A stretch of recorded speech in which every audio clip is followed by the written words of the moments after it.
When the Sky Breaks. By Elton Gar. Aria peered around Zephyr, looking out onto the planet they'd be spending the next 2 weeks on. She barely cared what it looked like at this point. After being trapped on the tiny shuttle for 2 weeks, she just wanted to be free of one of the most boring people she had ever met and stretch her legs. Can we get off now? Aria asked as the former space scout looked over the planet. There were some odd readings, Zephyr said, glancing at one of the dials on the old ship, then tapping the dust-covered glass. The small needle shook, and then seemed to break free of whatever had been holding it. That was enough for Aria, who had seen more than enough delays by this man's incompetence. If he had been one of her employees, she would have fired him already. She pushed past him, stepping out onto the planet. As she did, she said, You said you've been here before. twice, but this is a different part. You're supposed to be a guide. Why would you bring me to a different part of this planet? Aria asked. This is a survey mission. I don't survey the places I've already been, He said, then took his walking staff that sat next to the door and grabbed both backpacks and handed the smaller one to her. Even they were somehow old. Canvas without any of the built-in tools or lightweight materials, the backpacks that Galactic Ventures Incorporated offered in the top-of-the-line backpacks they sold. Once he was out, Aria took a minute to look around the area. It wasn't what she had expected. She had imagined some fantastical landscape with strange creatures soaring over strange crystalline plants. But what she saw was both far less and far more than that. The trees, if they could be called that, stood tall and spindly. The leaves were long curls. The ground was covered in a soft, moss-like growth that gave way under Aria's feet, releasing a faint, earthy aroma that was both unfamiliar and oddly comforting. Strange patches of brightly colored plants dotted the landscape, each leaf or branch a different color. They were bright in a way she had never imagined, vivid magentas, electric blues, and deep, rich purples. Each bloom seemed to pulse gently, as if breathing in rhythm with the planet itself. In the distance, rocky formations jutted out from the ground, their shapes like twisted sculptures. The air was crisp and cool, carrying the faint sound of running water from a stream. Aria saw hints of movement among the trees, small, darting creatures that were too quick to make out clearly. Occasionally, a larger shadow would pass overhead, casting fleeting darkness on the bright landscape below. As Zephyr joined her, Aria noticed the sky. It was a brilliant shade of turquoise, but to the west it was dark, almost black with clouds. Zephyr stood with her for a minute and then said, There's nothing to be gained from standing here. The interesting data is that way, pointing in what seemed to Aria to be a random direction. Why that way? She asked, considering the number of excellent survey tools that Galactic Ventures Incorporated had that would help determine where to go. Because it's downhill, Zephyr said. And the animals prefer lower elevations? Aria asked as they began to move down the rocky trail. I'm old and it's easier, He said. They followed the path for several hours. After the first, Aria wished she had a walking staff like Zephyr, though of course the hiking poles GVI made were better than the thick piece of polished wood. He leaned on it hard from time to time, showing his age and weak knees, but mostly he used it to move faster than she could down the rugged path, or to poke at areas to make sure they were solid enough. A habit she found absurd, until she saw a section of ground collapse under his stick for the second time. It was still boring, she thought. But then boring was what the people who had insisted she go on a vacation had wanted. A chance for her to escape the rat race for a few days. The problem was that she loved the rat race. She was good at it. One of the best. And they wanted her to waste time sitting on a beach. At least here, she might learn something useful about how people used the things they made and how the scouts they employed worked. Aria was about to remind Zephyr again how much of a waste of time this was, when she saw it. Bursting from the underbrush at incredible speed, a large creature dashed across their path. It was unlike anything she had ever seen. The animal's body was sleek and strong, covered in shimmering scales that reflected green and gold in the light. It moved on 4 powerful legs, each ending in a split hoof that effortlessly gripped the rough terrain. Its head was long and narrow, with large, glistening eyes that seemed to see everything at once. From its snout, a pair of delicate feather-like feelers flicked in the air, sensing its surroundings. The most striking feature was the glowing crest along its back, a series of spines that emitted a soft, pulsing light. These spines rose and fell like a wave, creating a mesmerizing effect.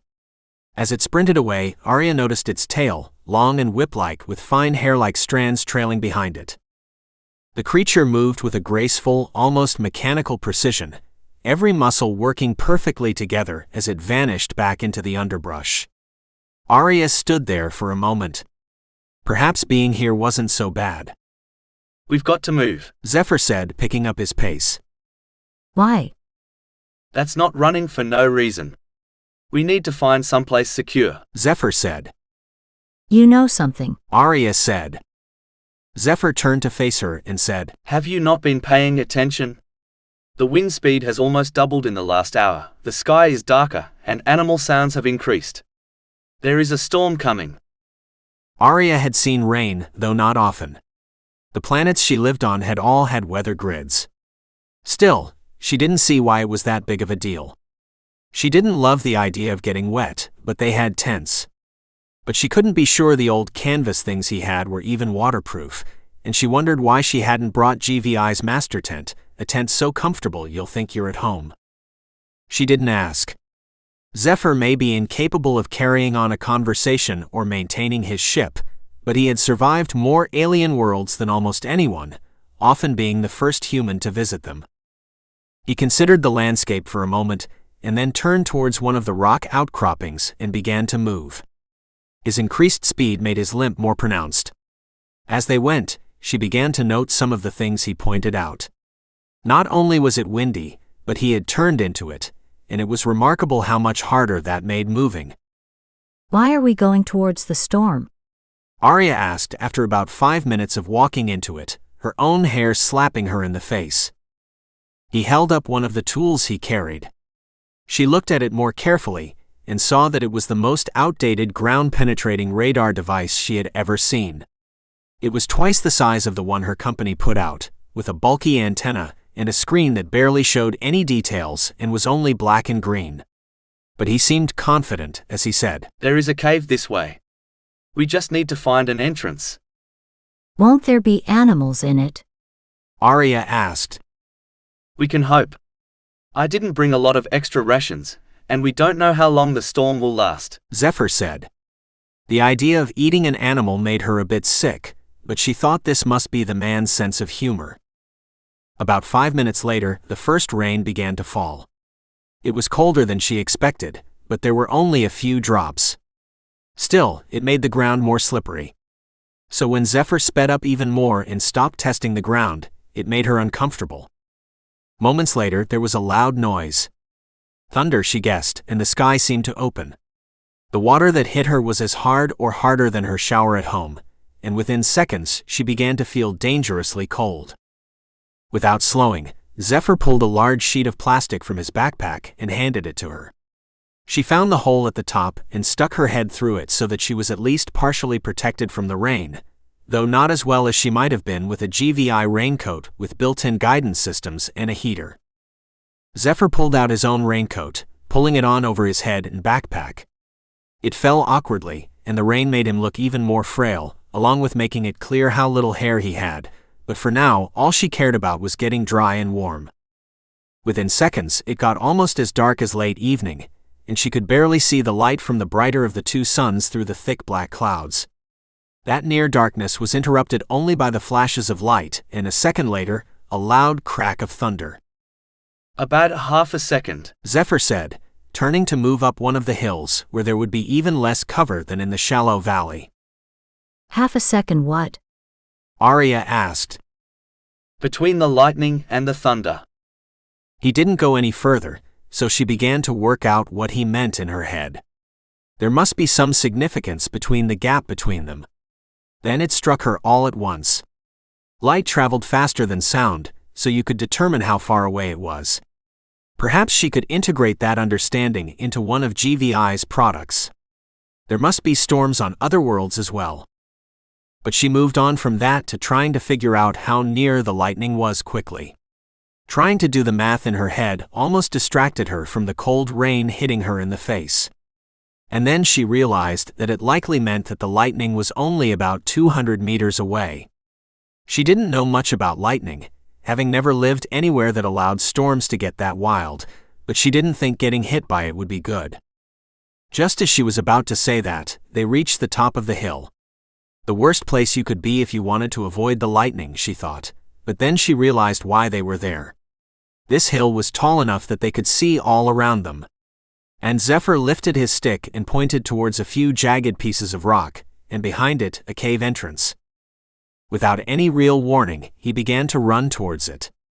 Not as fast as one might on a civilized world with flat trails designed for running, but surprisingly fast for a man with gray in his wet hair and a limp.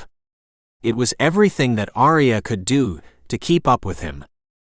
About halfway to the cave, she realized that she wasn't keeping up with him.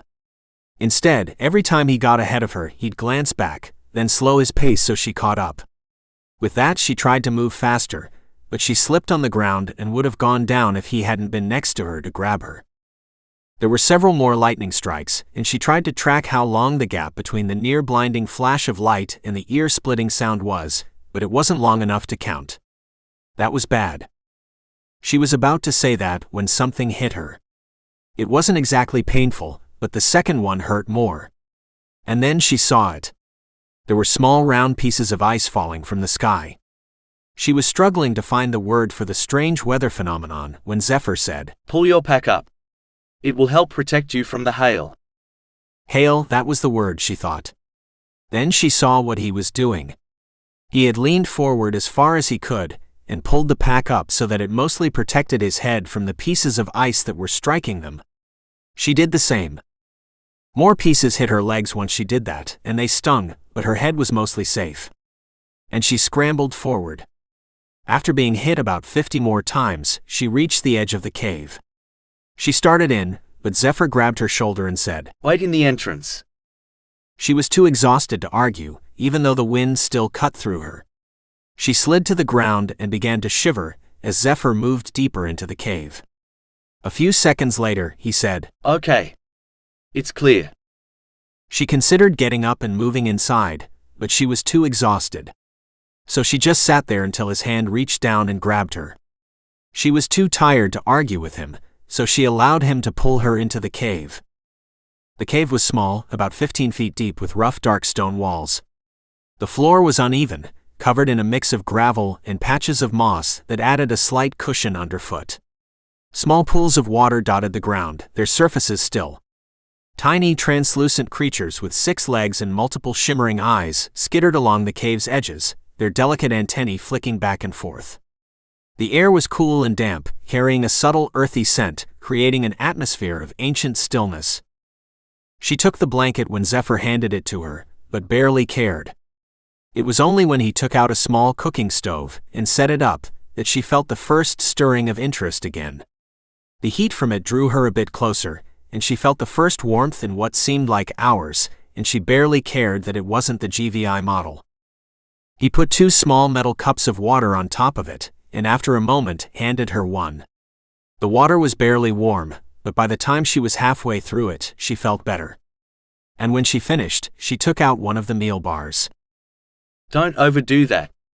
We might be here a while," Zephyr said, but he took one out himself. Aria looked around the cave as she chewed on the meal bar, her thoughts drifting back to the relentless pace of her life at Galactic Ventures Incorporated. She had always prided herself on pushing the boundaries of technology, constantly innovating and improving. Yet here she was, stranded on an alien planet, reliant on outdated equipment and the knowledge of a man who seemed more relic than guide. Why do you use such old tools? She asked Zephyr, unable to keep the curiosity from her voice. Surely you could afford better. Zephyr glanced at her, his expression unreadable. "Because they don't break." Aria frowned. But new technology is designed to be better, more efficient. Isn't it? Zephyr chuckled softly, shaking his head. "Out here, you need to trust your equipment. These tools may be old, but they work, and if something breaks, I can fix it." Aria mulled over his words as she took another sip of warm water. She thought about the countless hours spent in meetings, pushing for the latest advancements, the next big thing. But Zephyr didn't seem to care about any of it. Your company, Zephyr said, raking into her thoughts. What do you do exactly? Aria looked at him, surprised by the question. She had told him she worked for GVI. They were one of the biggest corporations in this part of the galaxy. How could he not know? We innovate. We create new technologies to make life better, easier. And a lot of them are useful. I used to use a GVI stove. It put out more heat, cooked the food faster, and used less fuel. It also broke 2 years after I got it. I had to go without a stove on the last 2 worlds I visited. She remembered the GVI model hot cooker.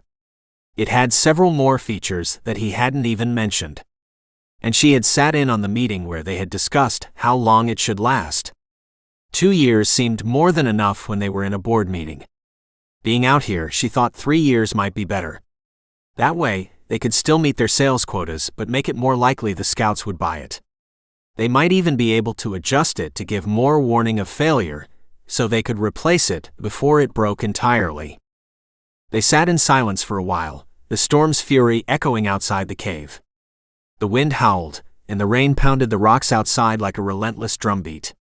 Aria listened to the relentless force of nature, feeling small and vulnerable, the heat from the stove in front of her the center of her world, and she understood this man's focus on reliability.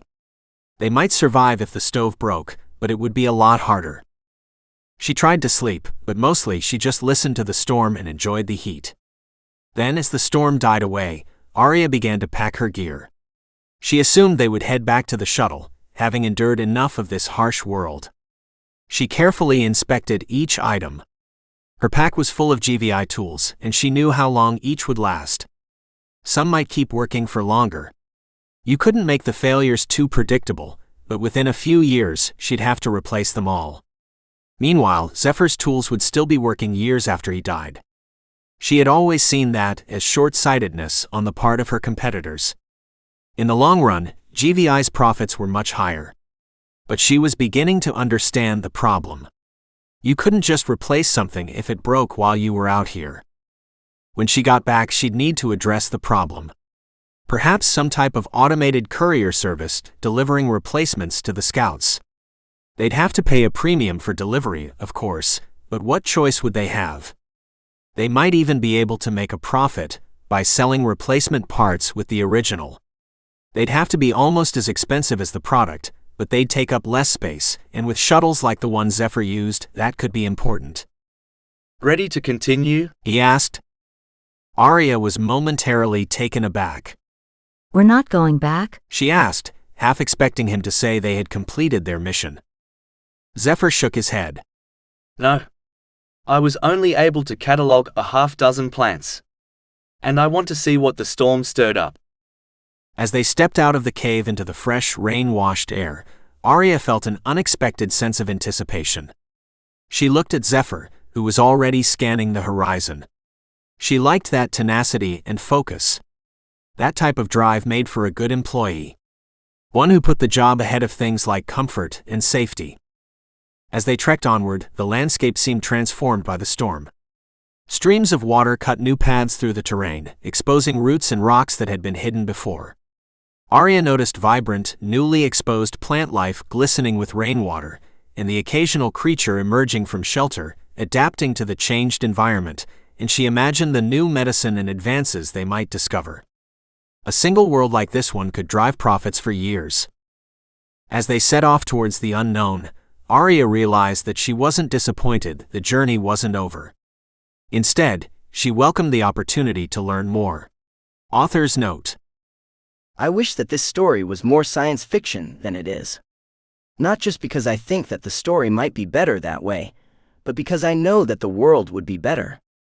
I don't remember exactly when I first heard the term planned obsolescence, but when it was first mentioned, the idea didn't bother me as much as it probably should have.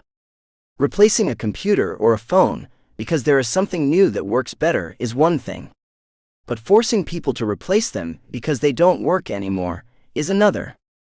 But of course, we've gone well beyond that in the search for endless profits. The current trend, and one I do want to write a story about, is subscriptions.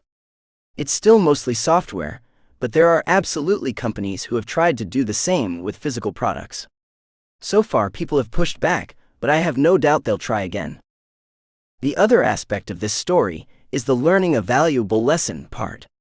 I felt the urge to include it, and there may be some small remnants of it left, because my first draft had her understanding the flaws in her company's strategy.